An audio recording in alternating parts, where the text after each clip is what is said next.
Welcome to the Stop Over Drinking and Start Living podcast, where high-achieving, goal-oriented rebel women come to learn how to live a vibrant and fulfilling life without requiring alcohol to get through it. No labels, no judgments, no saying you'll never drink again.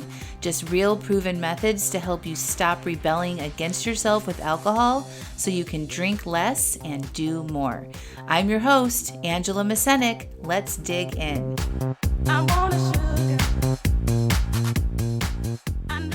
Welcome to episode 147, your commonly asked questions answered, and the details of my new program.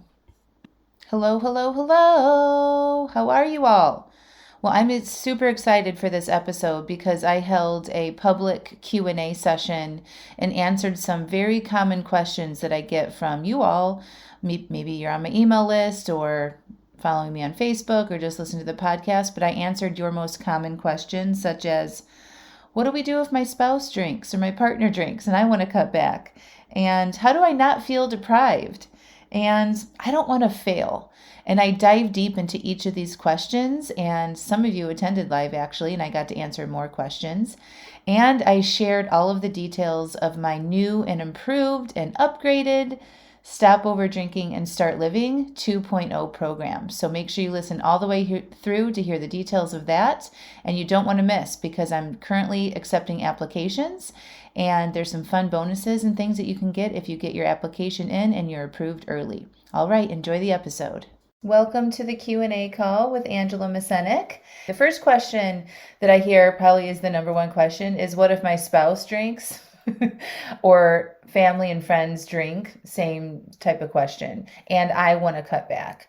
And a lot of people get worried about that because they don't understand how that would look, because that's how their relationship has always been. You know, even for me, like when I got married, my husband and I got married in a winery. We met in college and we partied together and traveled together and had big group of friends that we did all those things together. And you know, that was part of like our connection, right? We went to wineries and all this stuff all the time. And so a lot of people get concerned that their relationship is going to change if they start working on their relationship with alcohol, and they worry about that. And I would say it's a legitimate concern. I definitely don't want to tell you that it's not legitimate or you shouldn't worry about it. And I mean, worry is something that isn't super useful with our time.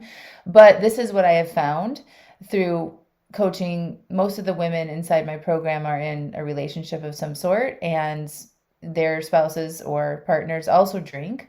And what I have found is they focus just on themselves and they release control of what the other person is doing.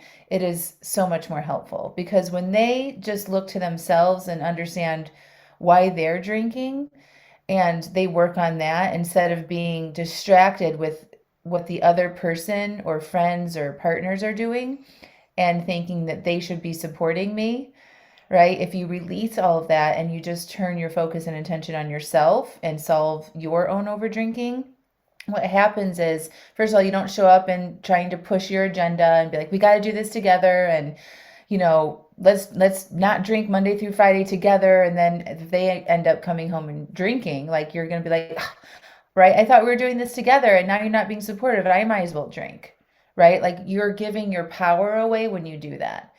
You're making somebody else responsible for changing your results with alcohol. And the best piece of advice I can give you with that is that you have to be 100% responsible for it. It's nice when people support you. It's like the cherry on top. It's nice when they're like, oh yeah, whatever you need, I'm here to support you 100% of the time.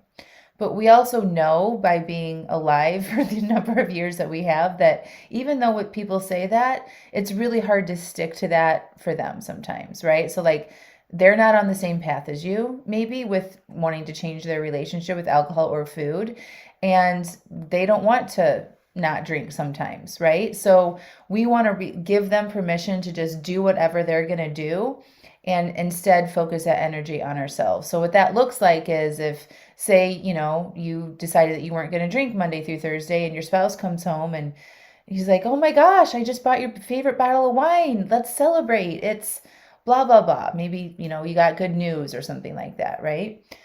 and it's not a night that you had planned on drinking, what I advise is just be like, oh my gosh, thank you so much. That was so thoughtful. You know what? I would love to have some of that when I've planned for it. Would you mind if we just save that for tomorrow? Or could we enjoy that and like make it a special thing this weekend?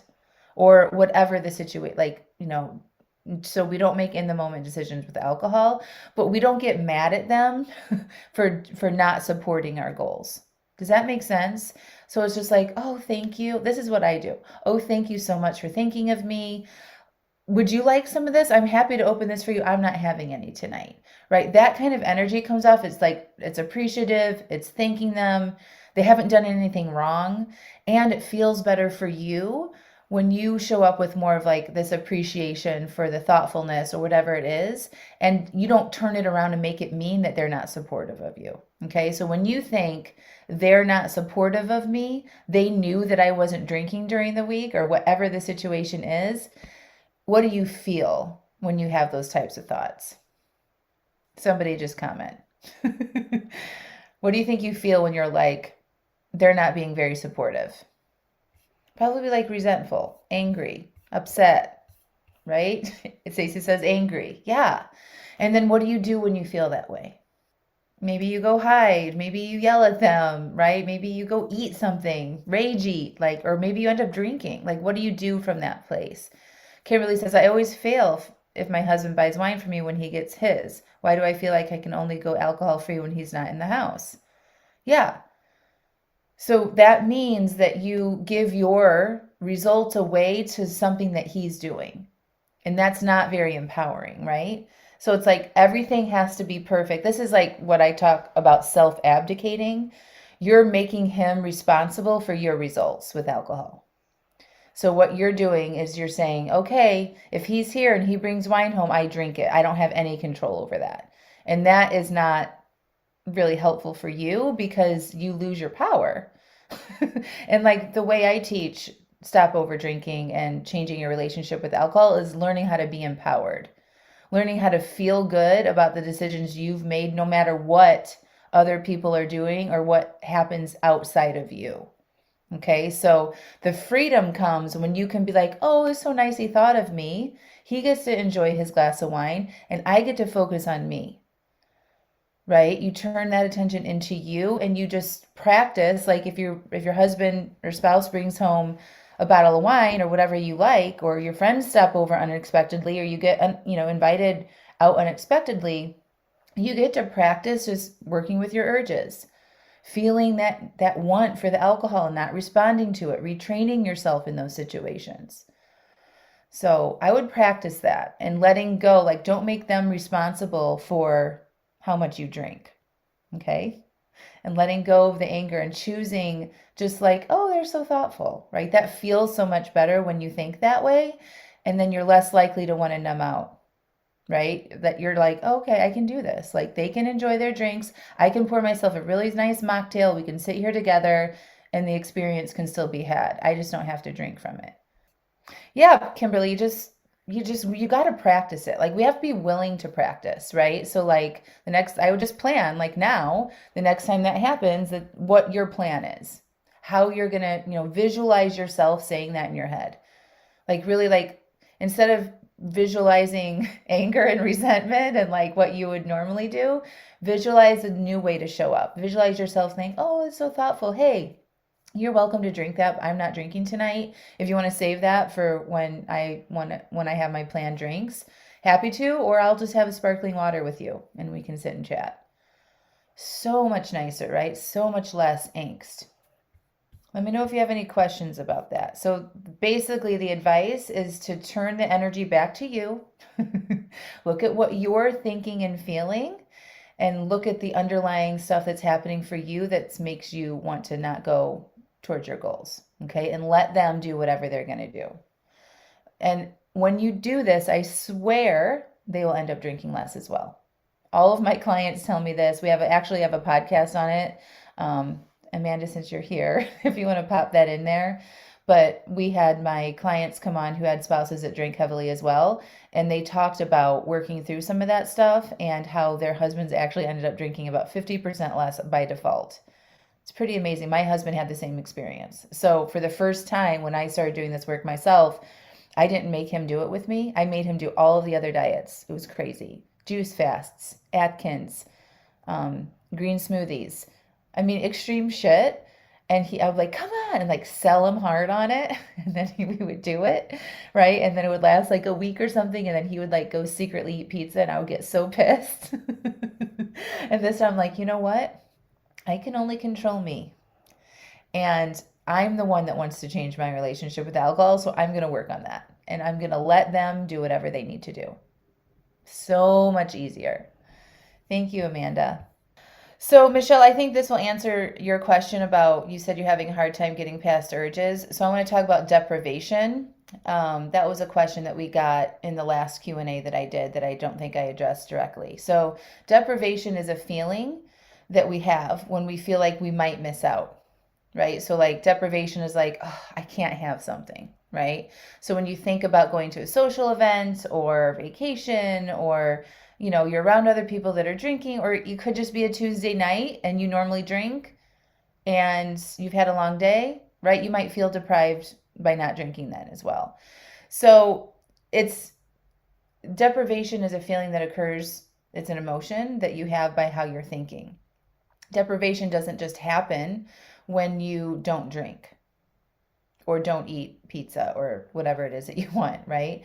It's because you're thinking about not drinking in a way that makes you feel deprived. I'm missing out. Everybody's drinking but me. This isn't any fun. I really want that, but I said I'm not drinking tonight and this sucks. Okay, those are internal thoughts that you have that create this deprivation feeling. So I just really want you all to see that not drinking or going to a birthday party and not eating cake, very similar situation, right, doesn't equal deprivation. It's your thoughts about not drinking or not eating cake that create this feeling of like, I really want this, I'm missing something. Okay? So the way to not feel deprived is not by planning extra drinks or doing things you don't really want to do so you don't feel deprived. The way out of deprivation is changing the way you think. Okay? So I want to ask you guys, what do you think is a way you could think that would make you feel less deprived? So all of you are here because you want to reduce how much you're drinking, right? But you also don't want to feel deprived.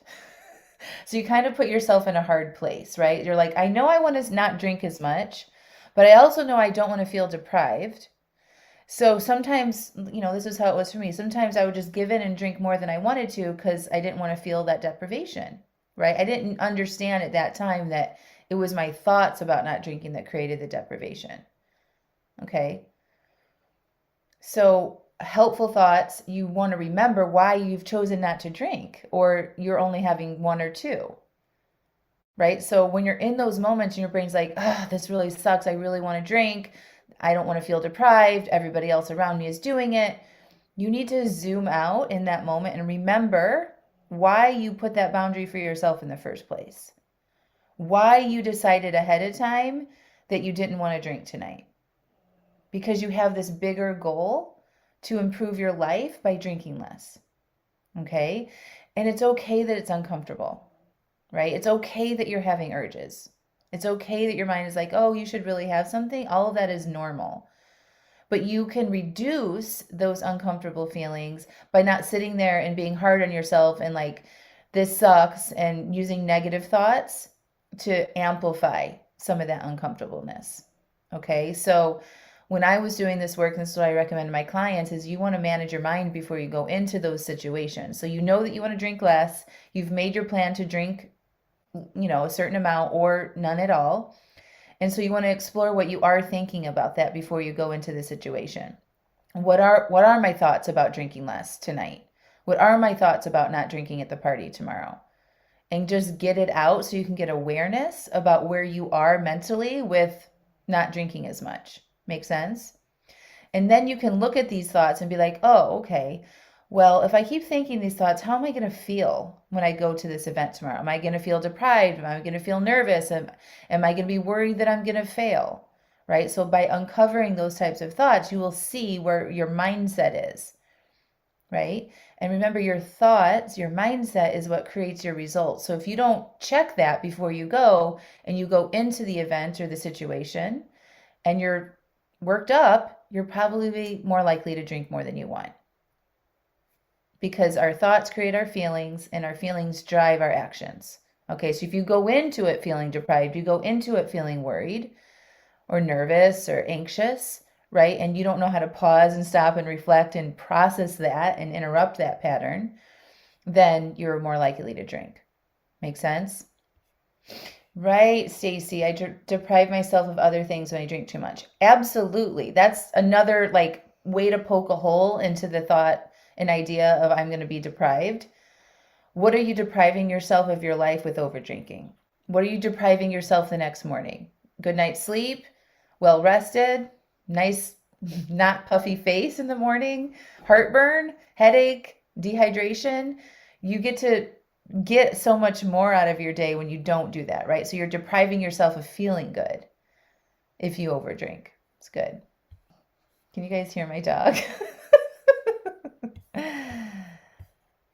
So Michelle, I just want to address your comment about the urges. I'm having a hard time getting past the urges. I would like to understand a little bit more about what happens. What are you doing when you have urges? Because when I hear that, what that means is usually is like you think urges are a problem and you're resisting them and you're like clenching up and fighting them. Okay. When you allow your urges and you breathe into them, you're like, yeah, I'm having urges for alcohol. That makes sense because I normally would have had a drink tonight. I'm having an urge. It's not a death sentence. Okay, let me breathe and allow and process. That's so much more gentler. When you think I just got to get past the urge, it's like the urge is a problem that you need to get rid of.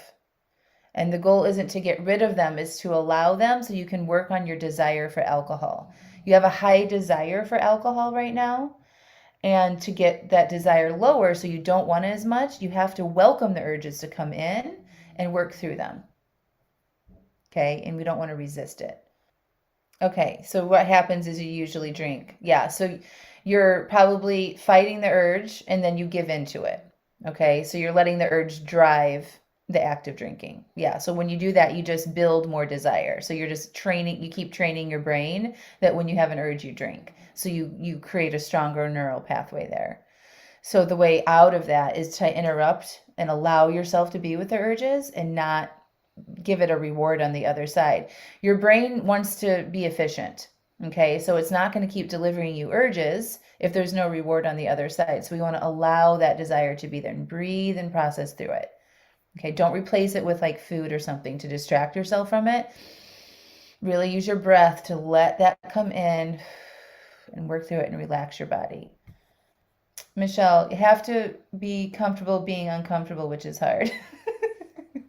That's a thought, right? Like it doesn't have to be hard. Listen, you guys, look at how the language that you use to describe things creates your experience with it, right? I'm learning how to stop over drinking. I will never sell you that it's an easy thing. Okay? There is challenges. You have to look at all of your thoughts and work through your feelings and get to the root of why you're drinking in the first place. Like it takes some work. But I don't like to describe it as hard. I like to describe it as interesting, right? This is fascinating. I get to know myself more through this work, right? That feels a lot better than be like, this is hard. Okay. So just notice how you're describing some of this stuff. Your brain hears those thoughts and it's like, oh God, I don't want to do hard. Remember, we're programmed to seek pleasure, avoid pain, and save energy. So if you have hard thoughts or painful thoughts or dreadful thoughts, that releases a chemical structure, the feeling, that emotion in your body that feels negative. And then we're driven into action to escape pain and to seek pleasure. So it's all connected, right? Your thoughts, your experience, the way you describe things is everything. You're welcome. Okay. And then the other thing I wanted to touch on was this idea of not wanting to fail. So I hear a lot of times from my clients, from people writing in, that they want to stop over drinking and they want to work on that, but they don't want to fail. So, since I'm going to take a drink of my coffee before it gets too cold. So what happens, I see a lot of the time, is that they'll be like, okay, it's the weekend. This is when I normally drink a lot. And so I want to set myself up for success because I don't want to fail. And so I'm going to put like 5 drinks on my drink plan for Friday night. Okay. Because they don't want to fail. And because the idea of saying I'm going to put 2 drinks on my drink plan, my belief in myself that I probably won't be able to stick to that is really low, right? Because our brain likes to look to our past and experiences and find evidence of how we show up to things, right? That's just what we do. It's like a computer program. So it goes into the past and it looks at all the different times you've said you're only going to have 2 drinks and like, oh gosh, you can't do that. Your outcome is not good. It's like a robot, right? So when you're like, okay, I'm going to plan to be successful for the weekend, I don't want to fail, so I'm going to put 5 or 6 drinks on my drink plan. And I'm not saying you shouldn't do that. I just want to just explore this idea of failure and why changing your relationship with alcohol, you need to be open to failing. So open to failing. Failure is a good thing because when you fail, you get to uncover what happened and what your triggers are. So say you normally drink 5 drinks on a Friday night and you're going to try to drink 2 drinks. Okay. And you end up failing, right? In the failure, in that past the 2, after you've had your second drink to the 5th drink, you're going to get to see what you're thinking, what is coming up for you. What was the situation that you were in? What were the circumstances that you were in? And you're going to learn so much about how you act in that situation when you have alcohol in your brain, that if you just say, no, I don't want to fail, and you just put 5 drinks on your drink plan, you miss out on that information. You don't get to understand yourself and why you drink as much as you do. So I'm not saying that you should plan on failing. I'm just saying don't be afraid of it because there's so much gold in the failure. And what I help you do is not beat yourself up when you do fail, right? I help you tap into yourself to figure out what happened in that drink 2 to drink 5. Does that make sense? So instead of the next day when you wake up, this is why we don't want to fail, is because of that negative chatter and the shaming and the frustration that comes in when we don't follow through on what we say we're going to do. That's why we don't like the failure, because we don't like the way that we feel about ourselves, right? But that's an optional thing too, just like deprivation. You don't have to be hard on yourself for that. You can be like, okay, I recognize that I drank more than I wanted to last night. Let me go figure out why. What was I thinking after that second glass?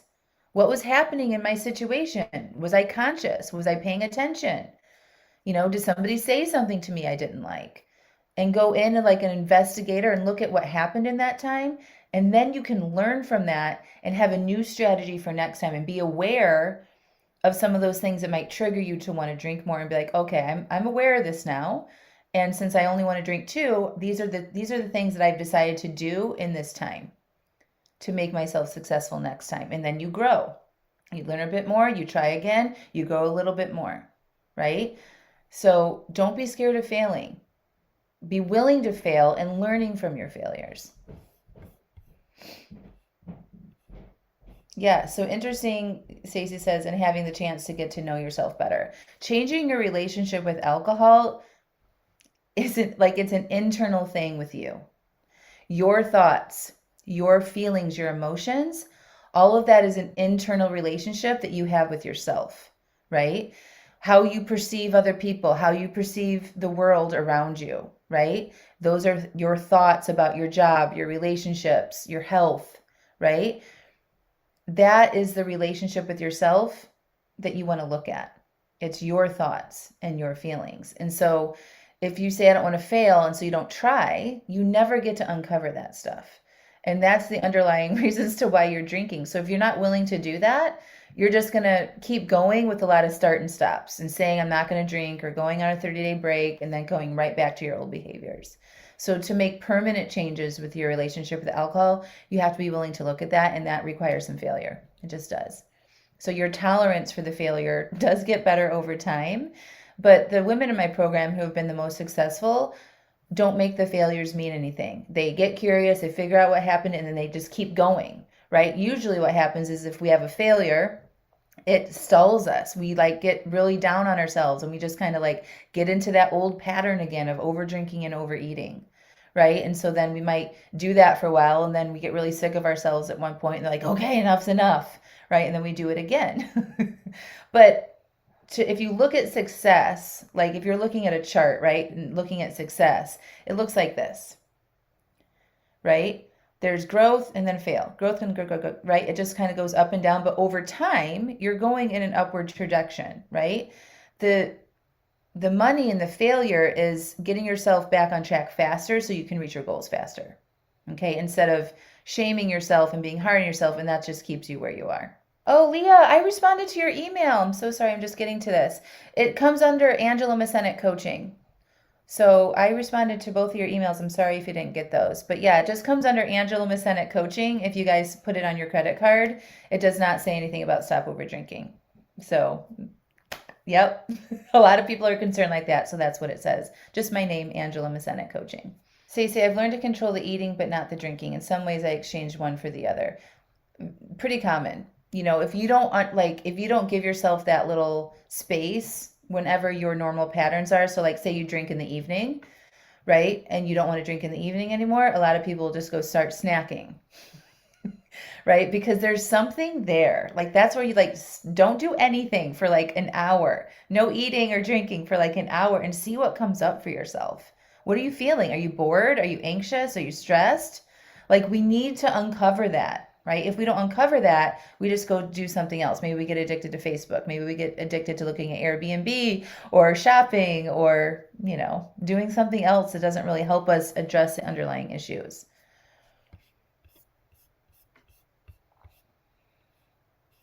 Kimberly says, you're so right. Even had started planning with a drink range. If I planned to, I never believed I could do it. Trust me, a drink range doesn't work. It doesn't. Your brain likes to know. This is why planning is so important. It just likes to know, like, this is what we are doing and be very decisive on it. If you're like, oh, I'm just going to have 2 or 3, there's wiggle room and your brain will go in there in the moment, especially after you've had alcohol and be like, oh no, it doesn't matter. Just another one. Okay? It doesn't work. Be decisive. Commit to it and then let yourself be uncomfortable and figure out what's coming up for you so you can learn and change your thoughts the next time you're in that situation. Okay, so we got through a lot of good questions. I am going to actually share my screen and just share the details of the Stop Over Drinking and Start Living program for those of you that are interested in joining that. Okay, so how I help and what I teach you. So I teach you how to identify which repetitive thoughts are creating results in your life that you no longer want. So like being an overdrinker specifically. And I coach you how to change your thoughts so that you get better results in your life, such as not being an overdrinker or losing weight. A lot of people in the program have both of those goals. Predominantly it's the drinking, but it's all very much tied in. So I do a lot of weight loss coaching in there as well. And we have special Q&A calls just on weight loss as well. So, and that's how it was for me. The bigger problem actually for me, if I looked at my whole life and how many years I struggled was with my weight. And then the drinking thing came in as I turned of age. You know, I started drinking when I was, you know, in college, and then it just escalated until I was about 40. So definitely a long time, but the food was longer. My parents put me on a diet when I was 8 years old, and I've tried them all. Okay. So it's like this entrenched thing with food for me, and then alcohol thrown into the mix. It was a very hard struggle. So we definitely talk about both inside the program. I also coach you to look at all the other areas in your life and look at how we're thinking and what our belief systems are around other people and our relationships and things like that, and how that contributes to your alcohol consumption and your food consumption. And I teach you how to process and feel your emotions so that you become more in control and can interrupt that cycle instead of being at the automatic effect of them. So like, for example, if you get really angry and you get really responsive, right? Like how to pause and slow down and breathe instead of running to the wine cabinet. Okay.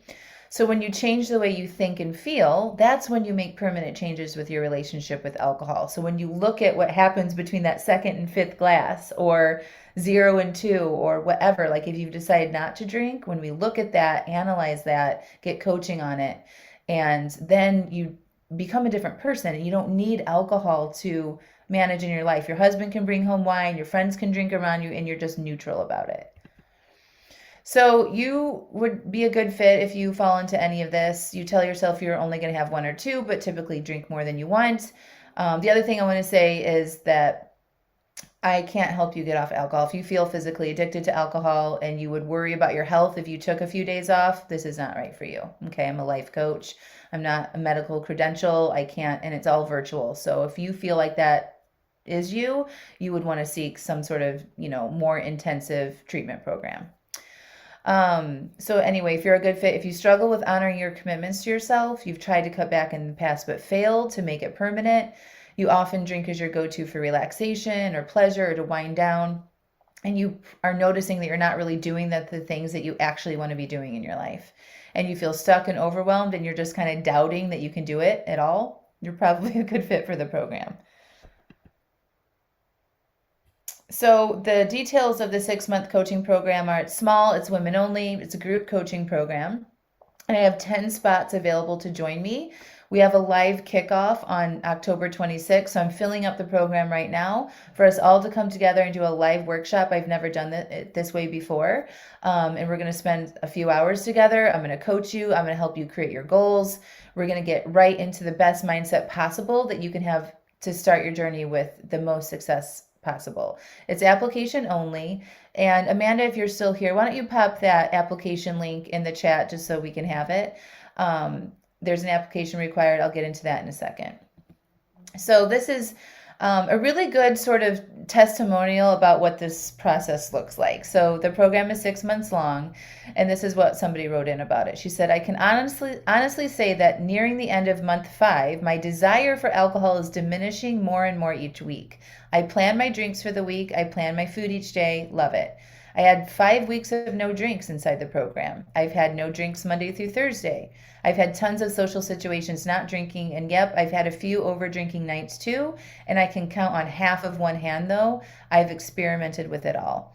It's all part of learning and deciding my damn self what my relationship with alcohol will be, and I needed 6 months to do it. The chatter in my head that used to be constant has just gone. So I think this really displays like what we do, and you get the space and the support to experiment the exact relationship you want to have with alcohol, whether you want to quit or take a break or some combination of that, and have a safe place to explore your failures and examine and learn about yourself.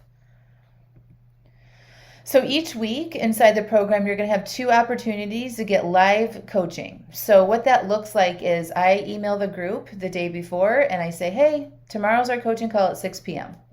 And I'm not saying they're all at 6 p.m. They're at various times, morning, midday, and evening, and we do them on the weekends as well.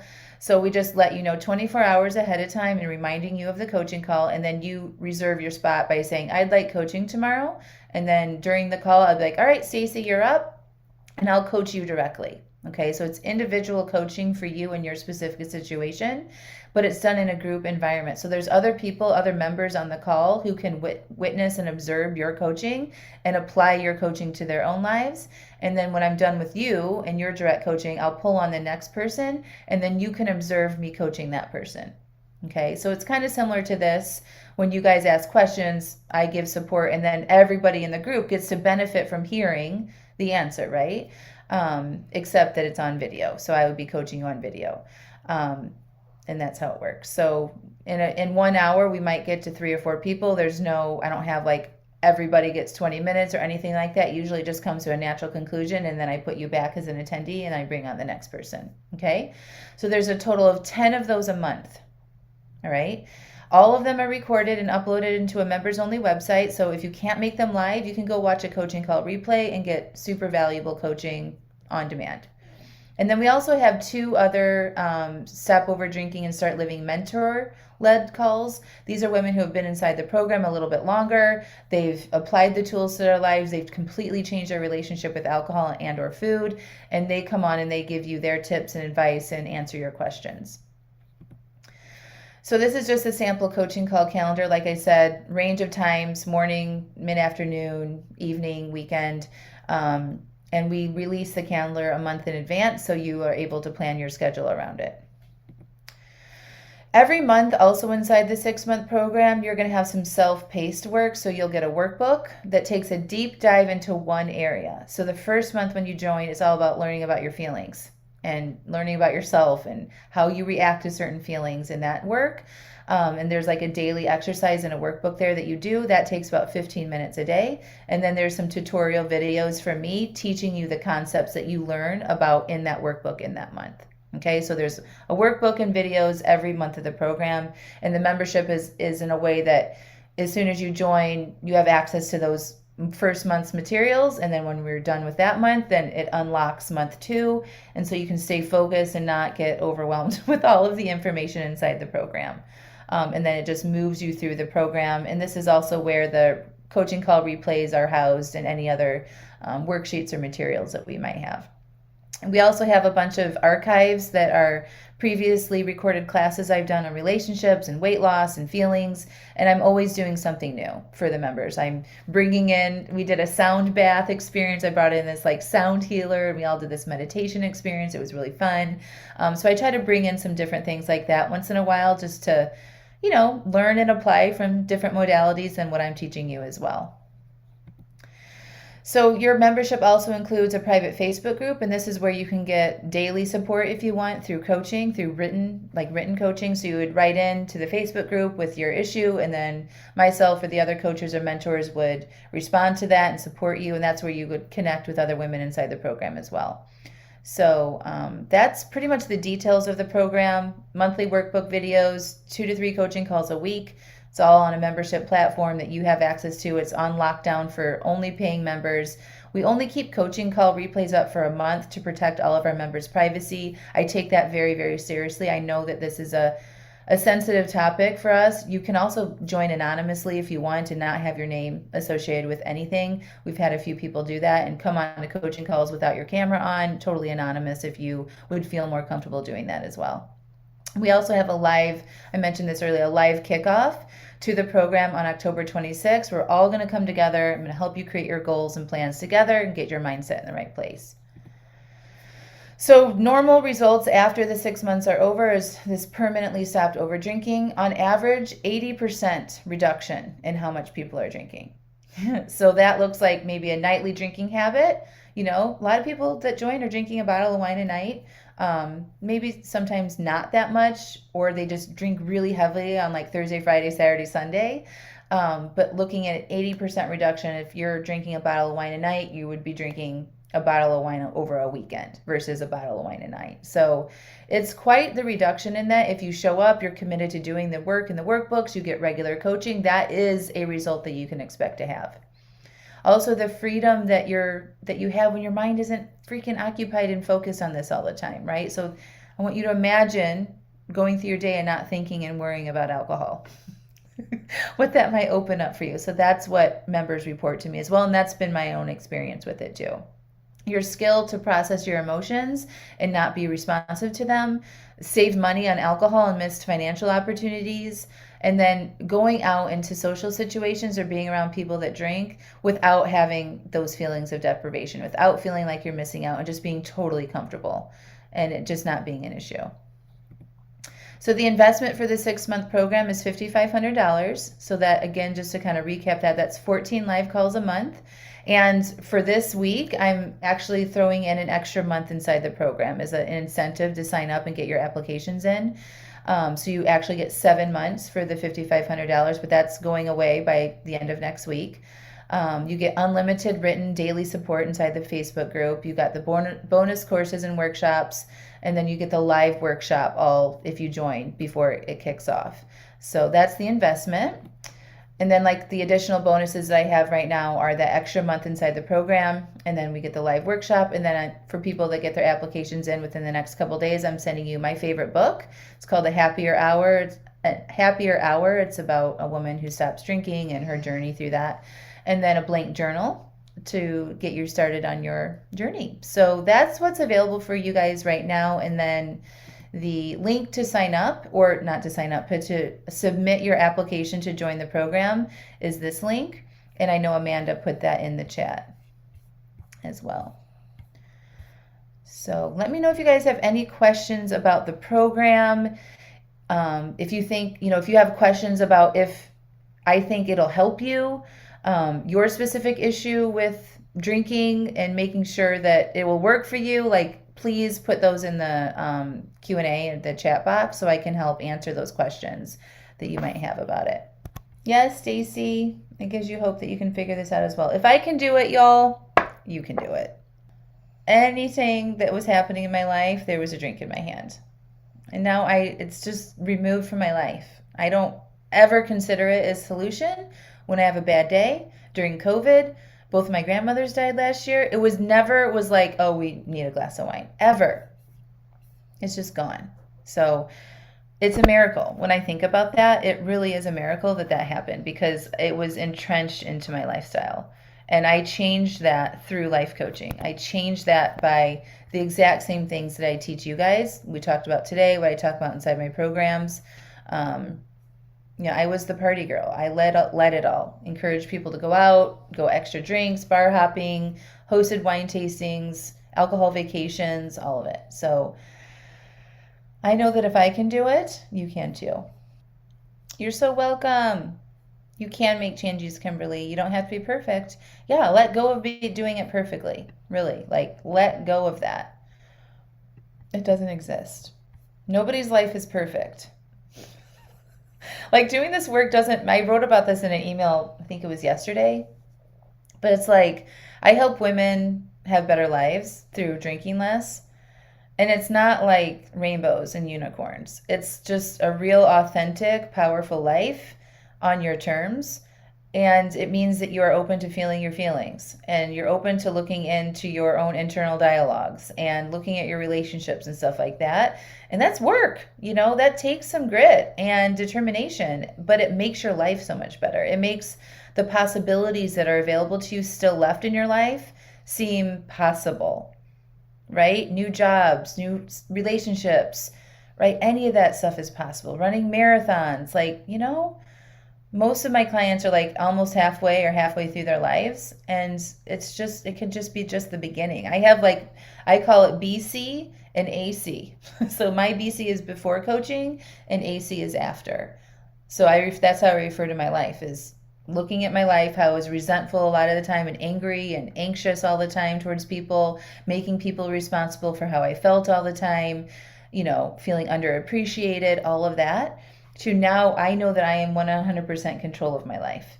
I know that I get to decide what I want to do and that it's up to me to do it. And yes, that's hard, but I'd rather it be up to me than to anybody else, right? I stopped giving my power away and I became empowered with what I wanted to do. And the first step was removing the issue with overdrinking. And I just used that as a way to get to know myself better and make my life better. All right, y'all. If you don't have any more questions, we can sign off and you guys can go enjoy your Friday and take all this information in. If you want to apply and enjoy the program, get it in now. Okay, so go to that website. There's some videos there and all of the information about the program is there as well. Recommend you spend some time there. Watch the 3 videos where I talk about the problem with overdrinking, the solution, how I can help you, and then again, all the details in that 3rd video. And then submit your application, and I'm personally reviewing those. If you are approved to join the program, you'll receive an email from us with your approval and then the link to complete your payments. If you're not approved to join the program, I do require, I should have mentioned this, a deposit to get your application in. If you're not approved, you get your deposit back, and I'll give you resources or steps which I think you should do to move forward if I don't think you're a good fit for the program. But most people that put their application in get approved because they've been watching and reading and listening to me for a while, and they just know that I would help and they fit the criteria. So it's usually a no-brainer. All right. So fun hanging with you guys this morning. We'll talk to y'all soon. And email hello@angelamascenik.com if you have any questions after this. If it comes up about the program or joining, go ahead and just send us an email at hello@angelamascenik.com and we'll get back to you. All right. Have a good day, y'all. Bye. That was so good, right? Well, I hope you enjoyed. And to get your application in to join the Stop Over Drinking and Start Living coaching program, you just go to angelamascenik.com/join SODSL. Again, that's angelamascenik.com/join JOIN SODSL. Can't wait to see who joins me.